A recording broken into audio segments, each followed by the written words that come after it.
am in Benakuma in the northwest region of the country. Good evening, ladies and gentlemen. Thank you so much for joining me on this edition of the 6 p.m. primetime newscast on Equinoxe television. First, our major stories.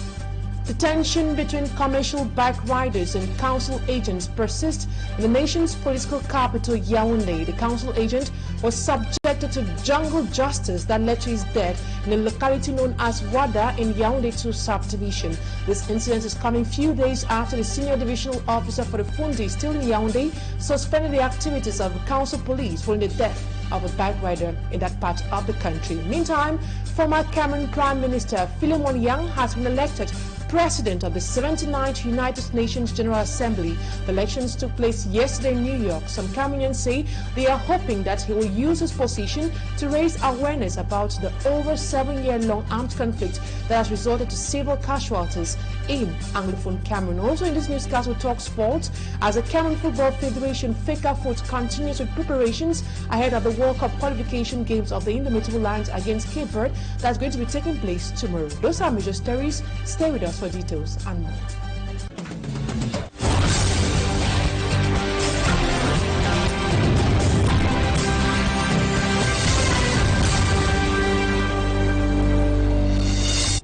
Thank you so much for choosing Equinoxe Television. You made the right choice.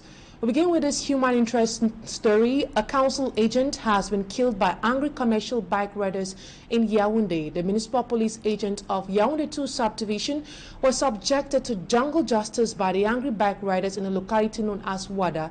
Yesterday's incident reveals another side of the tense conflict relationship between bikers and the council agents. It should be recalled that some weeks back, a council agent was blamed for the death of a bike rider in Etudi, a situation that pushed the senior divisional officer for the Fundi division to suspend activities of municipal council police in this area of command. We are closely following up the story and will bring in latest updates or latest information in our subsequent editions of the news.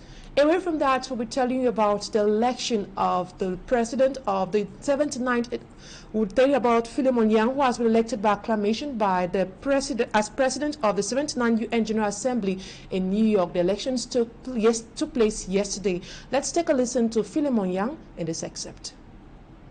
Declare His Excellency Philemon Yang of Cameroon elected by acclamation as president of the General Assembly at its 79th session.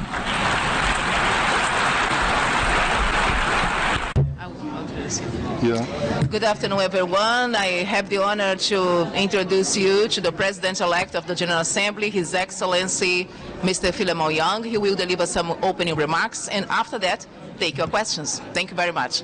Your Excellency, the floor is yours. Thank you very much.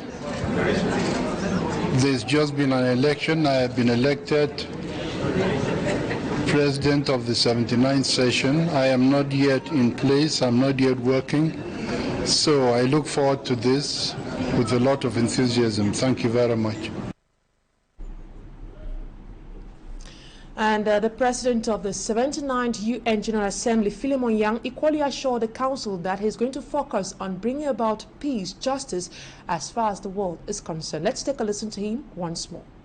Well, I say unity in diversity because diversity is a part of life, and all the nations are diverse. And I am convinced that through dialogue, through consensus, talking together and looking into the future all together, we can solve problems. That is what I mean by unity. And the same vein, established in 1945 under the Charter of the United Nations, the General Assembly will now be headed by the 79th President, Cameroonian-born diplomat Philemon Yang. He occupies a central position as Chief Deliberative Policy Making and a representative organ of the United Nations. Ahmed Ould Abdallah, a former diplomat at the UN, spells out key missions and limitations of the Assembly. Innocent Aze reports. Comprised of 193 members of the UN, the Assembly has a bag full of missions. A large appointment, for instance, the United General Assembly is the one who approves the budget, is the one who approves the election of member of Security Council, the non-permanent member. The General Assembly is like a national parliament. It has the decision to make even appointment, high-level appointment by Secretary General, have to be approved by General Assembly. And the General Assembly can oppose some or approve some decision of Security Council. Though a vital body of the UN, the Assembly only trades on recommendations, notably on peace and security, the election of Security Council and Economic and Social Council members, and budgetary questions than taking major decisions. So the failure of Société des Nations after World War I has led the UN Charter to approve more power to the permanent member of Security Council, in particular the veto power. It is the veto power which allowed the US to join the UN. And the General Assembly, all things considered, is like a national assembly. It has a legislative power, but not the executive power. The executive power is with government. In the UN, it is, all things considered, with the Security Council. Of course, the General Assembly can vote by 2/3 and have kind of power, but not the veto power. The veto power remains strong with the permanent member of Security Council. But General Assembly can draw attention. Though there exist diplomatic actions that see the General Assembly come up strongly, demanding for reforms to give the UN General Assembly full decision powers is practically impossible without a consensus by the 5 permanent members of the Security Council elected by the 193 members of the UN. On to something else. Yaounde city dwellers are decrying the problem of persistent power cuts, which they say they have been experiencing for the past months. According to them, the situation has slowed down economic activities in their area. Our reporter Ase Lucy Liengun, her report takes us to some neighborhoods that are currently in the dark. Several neighborhoods in the political capital city of Yaounde have been experiencing frequent disruptions in electricity supply. For the past months, areas like Bastos, considered as an affluent neighborhood with economic activities, is affected by the blackout. Usually, 2 times in a week, we don't have electricity. Business persons in this internet cafe decry the consequence of the frequent power cuts on their businesses. They say business is now very slow. As a result of this, our clients get upset and leave. It is really a challenge. We need energy to print, scan our documents for our clients, so when there is no electricity, it really disturbs us. From Bastos, we visited Carrefour Régie, a quarter close to the Unity Palace. Here, the inhabitants go for days in dark. She says in 2 out of 3 days, there is the recurrence of blackouts. With the condition, they cannot work. They are obliged to close their doors. The frequent rationing of electricity in the city of Yaounde is a stumbling block for business persons and even households who continue to suffer the effects. The disruptions in electricity supply persist while the Nachtigal Dam has injected 60 megawatts into the Cameroon power grid. However, the power distribution company Enio says the perturbation is as a result of ongoing maintenance works.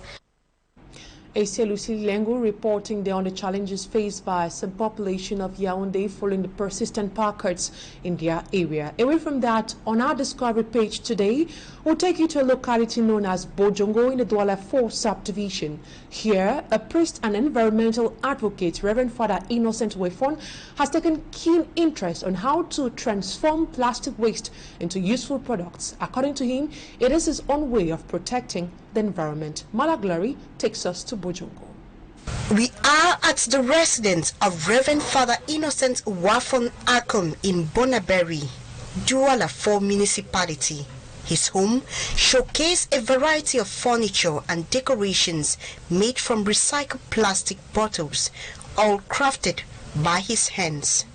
From chairs to flower jars, indoor and outdoor decor highlights his commitment to sustainability. It's my passion for the environment. I have traveled in so many countries and I can see how beautiful some of those countries are.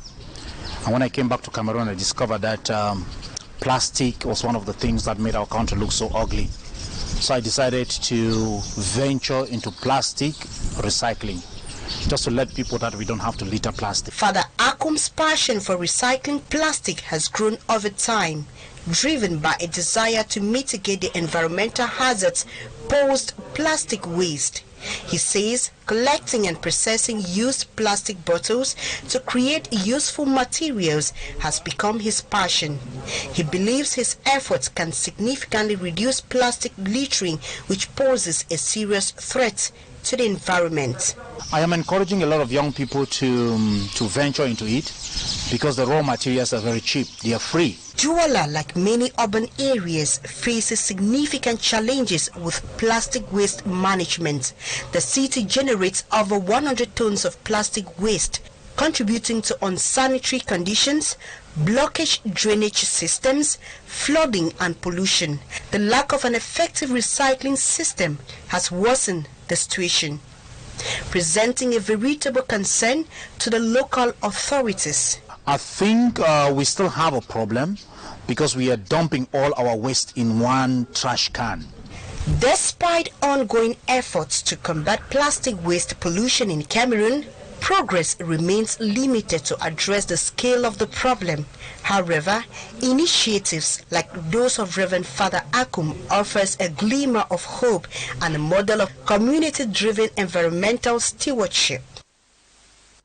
And the second part of this newscast will be enlightening you on how you can transform plastic waste into useful material. Now, out of our national frontiers, at least 100 people were killed and dozens injured after the paramilitary rapid support forces attacked a village in Gezira province in Sudan on Wednesday. And the Democratic Republic of Congo, almost 3 weeks after what the authorities described as a coup d'etat, the alleged perpetrators of this attack appeared in court today in Kinshasa. Details of this story and more with our reporter Cedric Jakutu. On Thursday, January 6th, Sudan's army chief visited Gezira state in southeastern Sudan following a rapid support forces attack. Upon arrival, General Abdel Fattah Burhan was greeted by crowds chanting "One army, one people." The RSF killed at least 100 people in their ride over the Wad al-Noura village in Al-Gaza state. Footage from the Sudanese Armed Forces Facebook page showed Burhan visiting injured people in hospitals. The Madani Resistance Committee, a grassroots group set up to protect residents in the Al-Gezira state capital, said that the RSF used heavy artillery to besiege and attack the Wad al-Noura village starting on Wednesday. In a statement to local news Sudan Tribune, the Ministry of Foreign Affairs denounced what he called a heinous massacre and blamed the International Committee's leniency towards the RSF and its sponsors for such atrocities.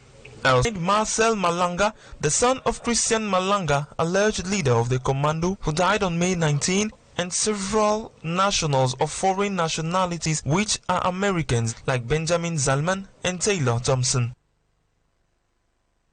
And now to sports. The talk of war between the Cameroon Football Federation and the Ministry of Sport and Physical Education still continues on the eve of the Lions game against the Blue Sharks of Cape Verde. The staff of the Indomitable Lions were absent during a meeting organized by FICAFOOT, but rather present only on the during the pre-match press conference that took place today. Smaji Kangable reports. It will be the 8th time that Cameroon will be taking on Cape Verde in a competitive encounter. The indomitable Lions, on a head-to-head analysis, are better than the Blue Sharks of Cape Verde, as they have a record of 3 wins against 2 for Cape Verde. The 3 victories of Cameroon were in 2012, when the indomitable Lions defeated Cape Verde 2-1 in an African Cup of Nations qualifiers, and in 2018, Cameroon overpowered Cape Verde in the away and return leg of the FIFA World Cup qualifiers, 2-1 and 2-0 respectively. It will be the 3rd time both sides will be meeting in the same group of the FIFA World Cup qualifiers. All 2 victories of Cape Verde came in an African Cup of Nations qualifiers, which implies Cape Verde has never beaten Cameroon in any FIFA World Cup qualifiers encounter. If Cameroon is coming into the game of Saturday, putting in mind the dismal performance they put up during the AFCON hosted by Cote d'Ivoire, Cape Verde is engaging in the game with a determined mindset, owing to the fact that they left the AFCON during the 8 finals. If after the AFCON, Rigobert Song, who managed the Lions, was sacked and replaced by Mark Breeze, who is bringing in a new system of play, it's not the same case with Cape Verde, who are with the same coach, Pedro Litao Brito, who took the team to round 8 of the AFCON. The 2-1 win of Libya Thursday over Mauritius placed more pressure on Cameroon and Cape Verde, who both count 4 points each, but separated by goal difference to get the best results this Saturday. History will have it that Cape Verde has never beaten Cameroon away, but have managed to go away with a point during their 0-0 draw in an AFCON qualifiers game in 2019, played in Cameroon. Smagic and Gabriel, and in this first part of the news, Talking Point is up next.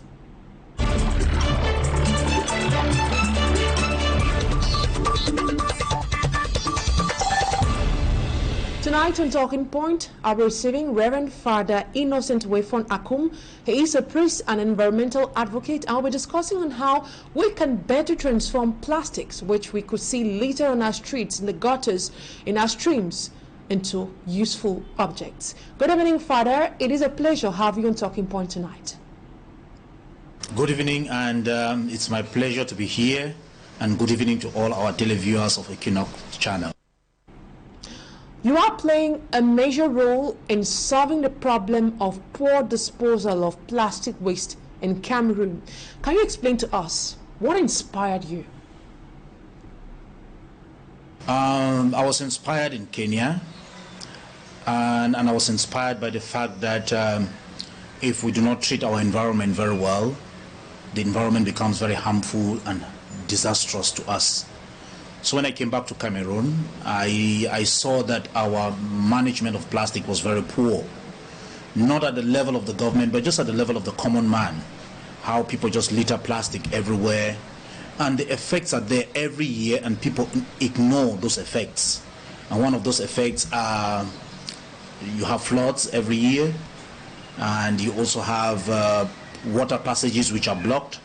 You also have diseases which are caused by the fact that waters are standing. We have standing water around our compound, so that develop mosquitoes, and with the mosquitoes you have malaria and things as such. So I decided that as I am a champion for the environment, let me do something on plastic to show people how to handle their plastic, how to recycle plastics. For Innocent, do you just go about picking plastics from garbage and come treat them, or how easy has it been sorting around materials for your production? First, my plastic comes from home consumption. So every tangy bottle which I drain water from, I store it to recycle it. The reason why I have gone into the trash is to let other people know that in that trash there are so many things which we can use and transform for our own home use. But at the end of the day, the biggest challenge is that people think I am mad, people think I'm doing it because of money, and people ask, why would a priest go to the dustbin to pick plastics? But at the end of the day, my Christians and the community in Bojongo slowly but surely are beginning to buy this kind of a philosophy that we are responsible for our environment. Now, many have been expressing fears about the durability of products made out of plastic. Can these products be able to withstand extreme weather conditions? Let's say if it's taken to somewhere like the far north region of the country? Yes, it depends on what you want to make. And I think for the far north, these plastics can be transformed in other things. Here I've been able to make simple baskets, I've been able to fence my garden, I've been able to make a sofa set with tires, and all those things I think can stand the test of time. The main purpose behind it is to let people know that we can recycle the things which we throw. And if we can recycle them, no matter how short it is better than just throwing it and increase the garbage. Now, let's talk about capital. How has it been for you? Is it a lucrative business? And can you advise more Cameroonians to venture into this? As I have said, it's a passion. And this passion is for me to make the environment as friendly as possible. If I'm looking at it in terms of the cash money I make out of it, then I'll say I don't make cash money out of it. What I do is to be able to mitigate climate disasters. And if you begin to look at it from that perspective, then there's a lot of profit. I can think of so many people who will probably not go to the hospital because of malaria, dysentery, typhoid, which are all can be caused by this plastic which have been littered around.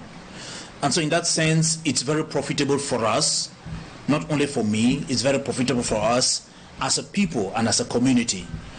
But I also think it's something which young people can venture into. One of the reasons why I'm doing this is also to show the young Cameroonians that don't be idle. You can go out, you can transform plastics, and you can make them profitable for you. Cash profit, no. But the social impact and the profit that I gain out of it, I think, cannot be measured in terms of money. Reverend Father Innocent, you just raised a fact that it's of passion. But we know in the context where we find ourselves in, many people or many Cameroonians don't go about doing things because they are passionate about those things, but because they want to put food on their table. But in the context where cost of living is very high and many Cameroonians are struggling to make ends meet, do you think Cameroonians who venture in this business can make a living out of it? They should be able, because a lot of people have asked me to make for them a table, to make for them a stool from plastic, but I probably don't have that time to make it commercial. But I think it's a very lucrative business. People can venture into it. I remember once for a birthday, a lady came and asked me to do a table for the mother. And on top of that table, we had her picture on it. And she could go out, and when she gave her mother was very excited. But as a priest, having a lot of other responsibilities, I don't think I want to take it as a financial, economic, lucrative business to be doing. For me, I am sampling and I'm trying to be a model. I'm trying to be an example for young people to see and they can emulate. So I do it out of my passion. We'd like to know from you, what's the cost of production when using plastics compared to other alternatives that we have right here in Cameroon? I think the raw material is very simple. First thing, the plastics are free. Like for the little tables that I make, you just have to have your glue gun. And with that glue gun and time, you just stick them together slowly and surely. You get a table. The cost is very minimal, I'll tell you. But it needs a lot of time, it needs a lot of patience, and it needs a lot of passion. Now, despite government's ban on the use of non-biodegradable plastics, many continue using them. What other measure do you think can be taken to solve the problem of plastic disposal in our country today?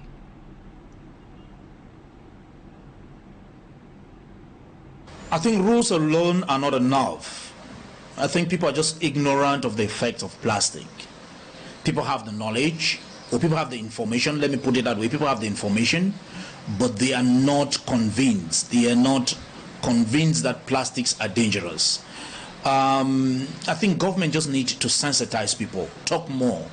Government needs to fund and support NGOs and people like myself who are there to sensitize the people to talk about plastics.